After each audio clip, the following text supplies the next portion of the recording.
अस्सलाम वालेकुम students. एनएमटीकैट biology 2021 का सेशन जो है वो चल रहा है और जो हमारा टॉपिक है वो है बायो एनर्जेटिक्स।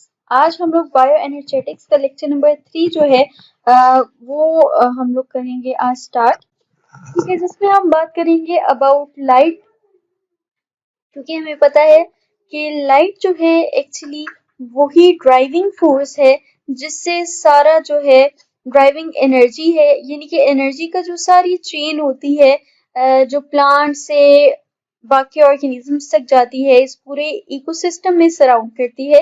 एक्चुअली उसकी बेस जो स्टार्ट है, जहाँ से लाइट एंटर होती है इस सिस्टम में, वो है सनलाइट जो है इसका सोर्स। ठीक है, तो light is the driving energy जो कि एनर्जी चेन को स्टार्ट करती है। ये जो इलेक्ट्रोमैग्नेटिक एनर्जी होती है, हम इस लाइट को जो है इलेक्ट्रोमैग्नेटिक एनर्जी भी कहते हैं। ठीक है, और इलेक्ट्रोमैग्नेटिक एनर्जी ऑफ रेडिएशंस कहते हैं, क्योंकि ये light in the form of radiations आती है। और इसको ज्यादा डीप स्टडी करें, ठीक है, जो कि फिजिक्स की ब्रांच में आती है, तो ये बताते हैं कि इसकी नेचर जो है पार्टिकल लाइक है, जिसको हम फोटॉन्स कहते हैं। ठीक है, ये होगी लाइट की बात। हमें पता है कि जो फोटोसिंथेसिस का अमल है, जिसमें जो लाइट एब्जॉर्ब करते हैं हमारे फोटोसिंथेटिक पिगमेंट्स, वो है विजिबल लाइट। ठीक हो गया, तो हमारी लाइफ के लिए सबसे इम्पोर्टेंट लाइट है visible light. Light fall on leaf surface, 1% of the total light absorbed in red and then blue part of spectrum। अगर इसका स्पेक्ट्रम स्टडी किया जाए, ग्राफ स्टडी किया जाए, जिसमें हमें पता चलता है कि जब लाइट फॉल करती है लीफ सरफेस के ऊपर, तो अंदर मौजूद पिगमेंट्स जो हैं वो कितनी लाइट एब्जॉर्ब कर पाते हैं। तो एक्चुअली जितनी लाइट उस पर फॉल करती है, उसका सिर्फ 1% जो है एब्जॉर्ब होता है। एक्चुअली रेड और ब्लू पार्ट जो होता है एब्जॉर्प्शन। अच्छा, अब यहाँ पे स्पेक्ट्रम जो है वो दो तरह के होते हैं। सबसे पहले हम बात करेंगे एब्जॉर्प्शन स्पेक्ट्रम की। इसके बारे में मैं आपको लास्ट लेक्चर में भी बता दिया था, दोबारा इसको देख लेते हैं। ये क्या होता है? Absorption spectrum of chlorophylls indicates that absorption is maximum in blue and red part of spectrum. अच्छा, एब्जॉर्प्शन स्पेक्ट्रम एक्चुअली एक ग्राफिक फॉर्म है, जिस ग्राफ में बताया जाता है कि कौन सा जो पिगमेंट, कौन सी लाइट जो है वो सबसे ज्यादा एब्जॉर्ब कर रहा है। ठीक है, एब्जॉर्प्शन के बारे में होती है, लाइट एब्जॉर्प्शन के बारे में जो बताता है ग्राफ, उसको हम एब्जॉर्प्शन स्पेक्ट्रम कहते हैं। जब एब्जॉर्प्शन स्पेक्ट्रम को स्टडी किया गया, तो हमें पता है कि ब्लू और रेड लाइट जो है ना, वो सबसे ज्यादा एब्जॉर्ब होती है। Two absorption peaks being at around 430 nanometre and 670 nanometre. ठीक है, अगर इसकी वेवलेंथ की बात की जाए, तो हमें दो पीक्स मिलती हैं, यानी कि पीक्स क्या शो करती हैं? पीक्स ये ग्राफ में शो करती हैं कि इन एरिया में सबसे ज्यादा एब्जॉर्प्शन हुई है। ठीक है, तो ये दो पीक्स हमें कहाँ मिलती हैं? एक मिलती है 430 नैनोमीटर में और एक मिलती है 670 नैनोमीटर में। ठीक हो गया, यानी कि ये वाली वेवलेंथ्स जो हैं सबसे ज्यादा एब्जॉर्ब होती हैं पूरे स्पेक्ट्रम में। Absorption peaks of carotenoids are different from those of chlorophylls, क्योंकि यहाँ पे हम मेजर जो पिगमेंट्स हैं जो कि एब्जॉर्प्शन करते हैं, लाइट एब्जॉर्प्शन का रोल है जिनका, तो क्लोरोफिल उसमें मेजर है और एक्सेसरी पिगमेंट्स जो हैं वो कैरोटीनॉइड्स हैं। लास्ट जो लेक्चर था वो पूरा लेक्चर हमारे पिगमेंट्स के ऊपर है, तो उसको अच्छे से पढ़ें ताकि आपकी अच्छी सी बेस बने और आगे जो आपको चीजें समझने में आसानी हो जाए। ठीक है, अब कैरोटीनॉइड सारी बात है डिफरेंट पिगमेंट है, एक्सेसरी पिगमेंट है, तो उसका जो स्पेक्ट्रम आएगा वो क्लोरोफिल से डिफरेंट आएगा। यहाँ पे हम क्लोरोफिल की बात कर रहे हैं, जिसमें maximum absorption blue and red part में होती है, 430 एंड 670 नैनोमीटर में होती है। ठीक हो गया, अब हम यहाँ पे एब्जॉर्प्शन स्पेक्ट्रम की बात कर रहे हैं। Different wavelengths are not only differently absorbed by photosynthetic pigments but are also different effectiveness in photosynthesis। अब हमने बात की कि एब्जॉर्प्शन इतनी है, लेकिन कुछ वेवलेंथ्स जो है उसकी इफेक्टिवनेस डिफरेंट है। हम अगर देखते हैं कि एक वेवलेंथ बहुत ज्यादा एब्जॉर्ब हो रही है, लेकिन वो इतनी इफेक्टिवली जो है वो फोटोसिंथेसिस में नहीं, मतलब फोटोसिंथेसिस का प्रोसेस उससे इतना अच्छा नहीं हो रहा। यानी कि इसमें डिफरेंस है। इसमें डिफरेंस है एब्जॉर्प्शन और उसके एक्शन में, उसकी इफेक्टिवनेस में, ठीक है। थोड़ा बहुत डिफरेंस आ जाता है कि हर वेवलेंथ, अगर एक वेवलेंथ बहुत ज्यादा एब्जॉर्ब हो रही है, लेकिन इसका मतलब ये नहीं है कि वो उतनी इफेक्टिव भी है फोटोसिंथेसिस के प्रोसेस के लिए। सो यहाँ पे हम graph showing relative effectiveness of different wavelengths of light in driving photosynthesis. अगर हम ग्राफ देखें तो हमें पता चलता है कि अच्छा, ये वाला जो ग्राफ है ना, जो इफेक्टिवनेस बताता है, एक्चुअली इसको कहते हैं एक्शन स्पेक्ट्रम। ठीक हो गया? क्या कहते हैं? Action spectrum. पीछे हमने पढ़ा था अबाउट एब्जॉर्प्शन के एब्जॉर्प्शन किसकी ज्यादा होती है। अब हम देखते हैं कौन सी वेवलेंथ जो है वो ज्यादा इफेक्टिवली फोटोसिंथेसिस करती है। तो इन दोनों में बहुत ज्यादा डिफरेंस है, मेजर डिफरेंस है दोनों स्पेक्ट्रम में। First action spectrum was obtained by German biologist T.W. Engelmann in 1883. ठीक है, तो इससे रिलेटेड इस तरह के एमसीक्यू आ सकते हैं कि किसने सबसे पहला एक्शन स्पेक्ट्रम जो था बनाया था, तो उसका आंसर होगा T.W. एंगलमैन ने इन 1883। और किस पे उसने काम किया था? उसने काम किया था स्पायरो गायरा या स्पायरो जायरा, जिस तरह भी आप इसको प्रोनाउंस करना चाहें। ठीक हो गया? Action spectrum can be obtained by illuminating plants with light of different wavelengths and then estimating relative carbon dioxide consumption or oxygen release during photosynthesis. हमें पता है कि फोटोसिंथेसिस में क्या होता है। फोटोसिंथेसिस में कार्बन डाइऑक्साइड की एब्जॉर्प्शन होती है, कंज्यूम होता है, और ऑक्सीजन रिलीज होती है एज अ बाय प्रोडक्ट। ठीक हो गया? तो अब एक्शन स्पेक्ट्रम हम कैसे ऑब्टेन करते हैं? हम क्या करते हैं कि प्लांट को इल्यूमिनेट किया जाता है लाइट से, यानी कि उस पर लाइट फॉल कराई जाती है और देखा जाता है कि वेवलेंथ्स जो है उसने जितनी एब्जॉर्ब की, जोन सी एब्जॉर्ब की, क्या उससे कार्बन की कंजप्शन उतनी हुई और उतना ऑक्सीजन रिलीज हुआ। अगर तो ज्यादा ऑक्सीजन रिलीज हो रही है और ज्यादा ऑक्सीजन कार्बन डाइऑक्साइड कंज्यूम हो रही है, तो इसका मतलब है कि फोटोसिंथेसिस अच्छी हो रही है और उसका रेट ज्यादा है। ठीक हो गया? तो इससे हमें पता चलेगा कि उसकी इफेक्टिवनेस ज्यादा है, उसका एक्शन स्पेक्ट्रम में उसकी पीक जो है वो ज्यादा आएगी। ठीक है, उसकी पीक, वो पीक वाला एरिया जो है ये शो करेगा कि उसका रेट ऑफ फोटोसिंथेसिस अच्छा है। अब यहाँ पे दो जो एब्जॉर्प्शन एब्जॉर्प्शन स्पेक्ट्रम और एक्शन स्पेक्ट्रम जो है, दोनों इकट्ठे आज यहाँ पे आपको दिखाए गए हैं।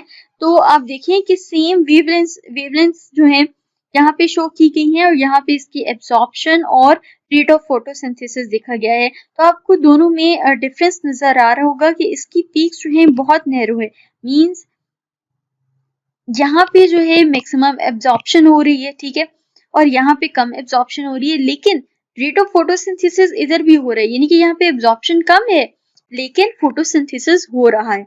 ठीक हो गया? तो यहाँ पे दोनों ग्राफ के मेजर डिफरेंस देख लें। ये एरिया जो नीचे होता है ये वैली कहलाता है, जबकि ये पीक्स कहलाती हैं। तो आप लोग देखें कि इसकी पीक्स ज्यादा शार्प और नैरो हैं, जबकि इसकी ब्रॉडर हैं, और इसका वैली एरिया जो है वो नैरो है, जबकि इसका वैली एरिया काफी डीप और काफी वाइड है। ठीक है, तो ये इसका डिफरेंस आ गया।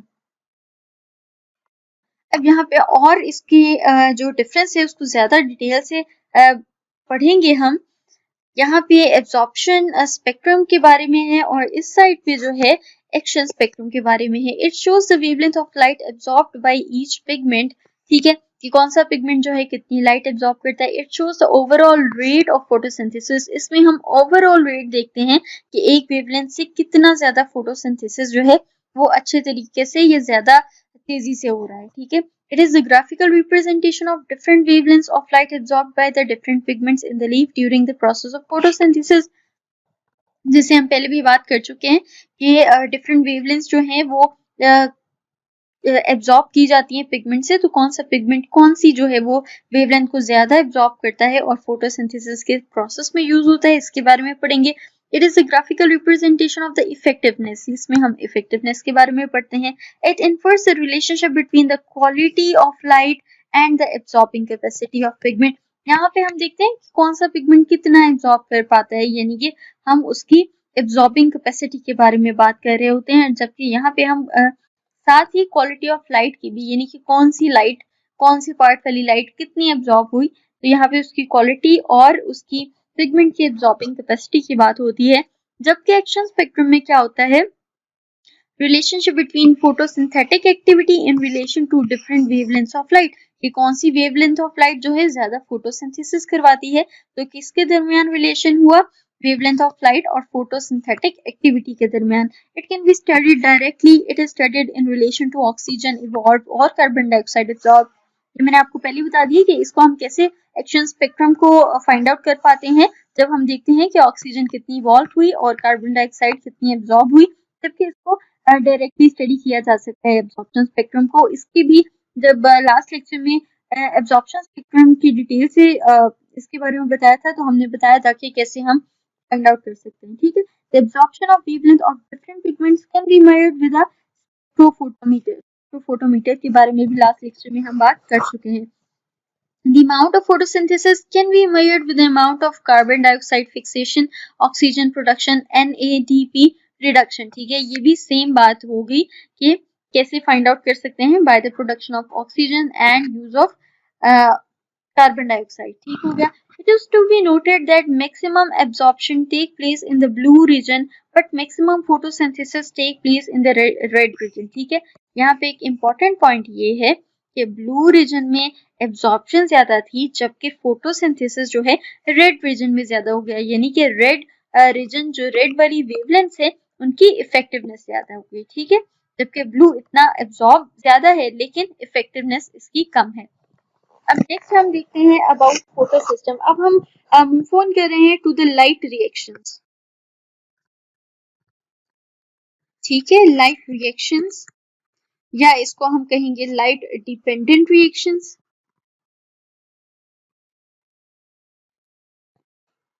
इनके ऐसे रिएक्शन जिसमें लाइट की जरूरत होती है। ठीक है, फोटो सिस्टम्स। अब लाइट रिएक्शंस में सबसे पहले हम इसके बेसिक कंपोनेंट्स के बारे में पढ़ेंगे। ठीक है, कौन कौन सी चीजें इसमें इन्वॉल्व होती हैं। पहले हमने पिगमेंट्स के बारे में पढ़ा, एब्जॉर्प्शन ऑफ वेवलेंथ्स के बारे में पढ़ा।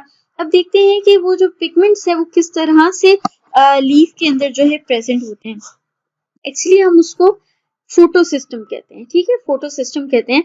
अब फोटो सिस्टम क्या है? Photo system are the functional unit of photosynthesis defined by the particular pigment organisation. अब इसमें क्या होता है कि पिगमेंट्स जो हैं वो एक क्लस्टर की फॉर्म में जो है प्लेस होते हैं लीफ के अंदर, जैसे आपको इस डायग्राम में नजर आ रहे हैं। ठीक है, ये क्या है? ये क्लोरोफिल है जो इस तरह क्लस्टर की फॉर्म में एक गुच्छे की शक्ल में जो है प्रेजेंट होते हैं। एसोसिएटेड पैटर्न जो है इसका एक खास पैटर्न होता है जिसके अकॉर्डिंग जो है ये प्लेस्ड होते हैं।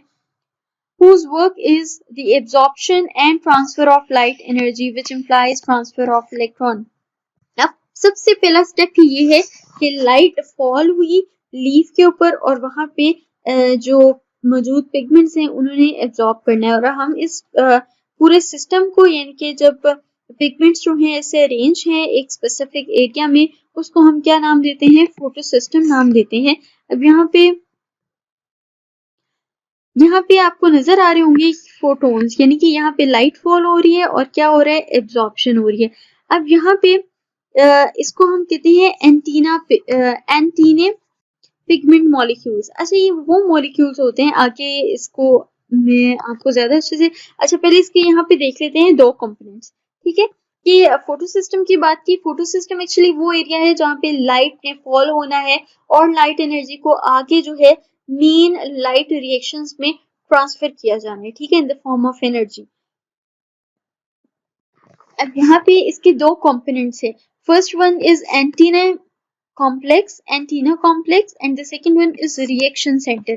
यहाँ पे जो ये आपको pigments नजर आ रहे हैं, they are antennae pigment molecules and this purple one is actually a reaction center। ठीक है, और रिएक्शन सेंटर में क्या होता है? रिएक्शन सेंटर में इलेक्ट्रॉन एक्सेप्टर होता है। ठीक हो गया। अब एंटीना कॉम्प्लेक्स वो पढ़ते हैं। The antenna complex is a light harvesting membrane associated aggregate of protein and photosensitive pigments such as chlorophyll and carotenoids। अब क्या होता है इसमें? प्रोटीन्स होती हैं, फोटोसेंसिटिव पिगमेंट्स होते हैं, यानी कि वो पिगमेंट्स जो कि लाइट को सेंस करते हैं, उसे एब्जॉर्ब करते हैं। ठीक है, तो यहाँ पे वो मौजूद होते हैं। They are situated inside the chloroplast of photosynthetic organisms, capture the energy from the light and transfer it to the reaction center where chemical reaction take place। ठीक हो, ये इसका काम क्या है कि लाइट को एब्जॉर्ब करना, उसको पास ऑन करना रिएक्शन सेंटर पे, जहाँ पे एक्चुअली केमिकल रिएक्शन होते हैं, इलेक्ट्रॉन्स की फॉर्म में आगे एनर्जी को जो है पास किया जाता है। अब यहाँ पे एक एंटीने कॉम्प्लेक्स जो है इस डायग्राम में शो हो रहा है। फोटॉन्स किस पे आए? कैरोटेनॉइड्स पे। इसने एब्जॉर्ब की energy, pass on to chlorophyll B, and then chlorophyll B से जो एनर्जी है वो फाइनली क्लोरोफिल ए में आ जाती है, और क्लोरोफिल ए से जो है एनर्जी जो है वो पास कर दी जाती है टू द रिएक्शन सेंटर। ठीक हो गया। Next part is reaction centre. ठीक है, नेक्स्ट कंपोनेंट क्या है हमारा? दो कंपोनेंट थे, antennae complex and the second one is reaction centre. अब पढ़ते हैं what is reaction centre. A photosynthetic reaction centre has one और मोर मॉलिक्यूल्स ऑफ क्लोरोफिल ए। इसमें भी क्लोरोफिल होता है, along with a primary electron acceptor. पहले भी मैंने आपको बताया कि क्या मौजूद होगा इसमें, प्राइमरी इलेक्ट्रॉन एक्सेप्टर होगा and associated electron carrier of electron transport system. और वो सिस्टम होगा जो कि यहाँ से इलेक्ट्रॉन लेता है और उसको आगे ट्रांसपोर्ट कर देता है to the electron transport chain. ठीक हो गया। Chlorophyll A molecule of reaction centre and associated proteins are closely linked to the nearby electron transport chain. जैसे कि मैंने आपको बताया, क्योंकि ये उसे ट्रांसफर कर देते हैं इलेक्ट्रॉन, इसीलिए ये क्या है, क्लोजली लिंक्ड होते हैं उसकी near by electron transport chain से। ठीक हो गया। तो इसमें आज जो था आप लोगों ने कंपोनेंट्स पढ़े फोटो सिस्टम के, फोटो सिस्टम क्या होता है उसको डिटेल से स्टडी किया। हम लोगों ने दो स्पेक्ट्रम को स्टडी किया, एक्शन एंड एब्जॉर्प्शन, और लाइट के बारे में पढ़ा कि कहाँ से कितनी लाइट कहाँ पे फॉल होती है और किस तरह से की जाती है। ठीक है, तो अच्छे से लेक्चर को प्रिपेयर करें और नेक्स्ट लेक्चर को भी ज़रूर देखें ताकि आपका एक चेन में टॉपिक जो है अच्छे से कंप्लीट हो सके। और अगर आप लोगों ने अभी तक हमारा सेशन ज्वाइन नहीं किया MMN नज़ीर यूट्यूब चैनल पे जो हम लोगों ने स्टार्ट किया हुआ है, तो उसके लिए आप लोगों ने क्या करना है, अपने आप को रजिस्टर करवाना है हमारी ऑनलाइन एकेडमी में, ताकि आप हमारे सारे लेक्चर्स ले सकें, डिस्कशन कर सकें, MCQs जो हैं उसकी प्रैक्टिस कर सकें और रिलेटेड नोट्स ले सकें। ठीक हो गया। तो इसके लिए आप लोगों ने क्या करना है, रजिस्ट्रेशन करवानी है, और रजिस्ट्रेशन के लिए आप लोगों ने डिस्क्रिप्शन बॉक्स में गिवन नंबर पे कांटेक्ट करना है। ठीक है, अपना ख्याल रखें और अच्छे से अपनी तैयारी करें। अल्लाह हाफिज।